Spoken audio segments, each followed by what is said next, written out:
नमस्कार दोस्तों, मेरे चैनल ज्ञान अमृत वर्षा में आपका बहुत बहुत स्वागत है। आज मैं आपको नवरात्रि व्रत की कथा सुनाने जा रही हूँ।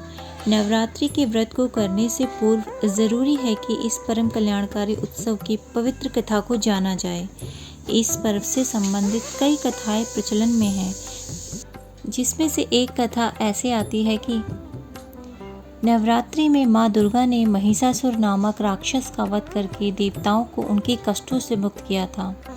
महिषासुर ने भगवान शिव की आराधना करके अद्वितीय शक्तियाँ प्राप्त कर ली थी और तीनों देव अर्थात ब्रह्मा, विष्णु व महेश भी उसे हराने में असमर्थ हो गए थे।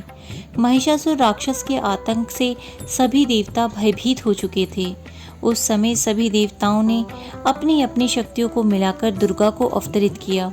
अनेक शक्तियों के तेज से जन्मी माता दुर्गा ने महिषासुर का वध करके सबके कष्टों को दूर किया। नवरात्रि व्रत की दूसरी कथा कुछ इस प्रकार है। एक नगर में एक ब्राह्मण रहता था। वह माँ भगवती दुर्गा का परम भक्त था। उसकी एक कन्या थी। ब्राह्मण नियम पूर्वक प्रतिदिन दुर्गा की पूजा और यज्ञ किया करता था। सुमति अर्थात ब्राह्मण की बेटी भी प्रतिदिन इस पूजा में भाग लिया करती थी। एक दिन सुमति खेलने में व्यस्त होने के कारण भगवती पूजा में शामिल नहीं हो सकी। यह देख उसके पिता को क्रोध आ गया और क्रोध में आकर उनके पिता ने कहा कि वह उसका विवाह किसी दरिद्र और कोढ़ी से करेंगे। पिता की बातें सुनकर बेटी को बड़ा दुख हुआ और उसने पिता के द्वारा क्रोध में कही गई बातों को सहज स्वीकार कर लिया। कई बार प्रयास करने से भी भाग्य का लिखा हुआ नहीं बदलता। अपनी बात के अनुसार उसके पिता ने अपनी कन्या का विवाह एक कोढ़ी से करा दिया। सुमति अपने पति के साथ विवाह कर चली गई। उसके पति का घर न होने के कारण उसे वन में घास के आसन पर रात बड़े कष्टों से बितानी पड़ती थी।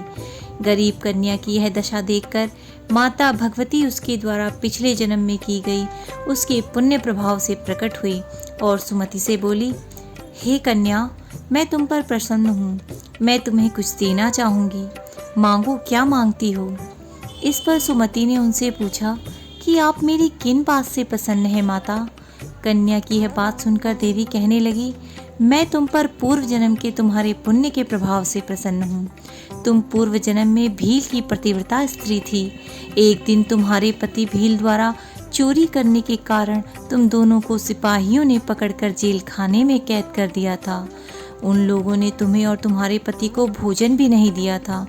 इस प्रकार नवरात्र के दिनों में तुमने ना तो खाया और ना ही जल ग्रहण किया।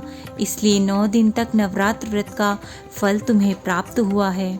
हे ब्राह्मणी, उन दिनों अनजाने में जो व्रत हुआ, उस व्रत के प्रभाव से प्रसन्न होकर आज मैं तुम्हें मनोवांछित वरदान दे रही हूँ। कन्या बोली कि अगर आप मुझ पर प्रसन्न हैं तो कृपा करके मेरे पति को कोढ़ मुक्त कर दीजिए माते। माता ने कन्या की यह इच्छा शीघ्र ही पूरी कर दी। उसके पति का शरीर फिर से पहले जैसा हो गया और वह रोगहीन हो गया। बोलिए जय माता दी। इसी पर एक तीसरी कथा भी प्रचलित है। रामायण के एक प्रसंग के अनुसार भगवान श्री राम, लक्ष्मण, हनुमान जी व समस्त वानर सेना द्वारा अश्विन शुक्ल प्रतिपदा से नवमी तक 9 दिनों तक माता शक्ति की उपासना कर 10वीं तिथि को लंका पर आक्रमण प्राप्त किया। इस तरह नवरात्रों में माता दुर्गा की पूजा करने की प्रथा के लिए कई कथाएं प्रचलित हैं, जिसके बाद से ही नवरात्रि पर्व का आरंभ हुआ और माता दुर्गा की पूजा होने लगी। जय माता दी भक्तों, अगर आपको यह कथाएं अच्छी लगी हों तो कृपया मेरे चैनल को लाइक, शेयर और सब्सक्राइब करें। धन्यवाद मित्रों।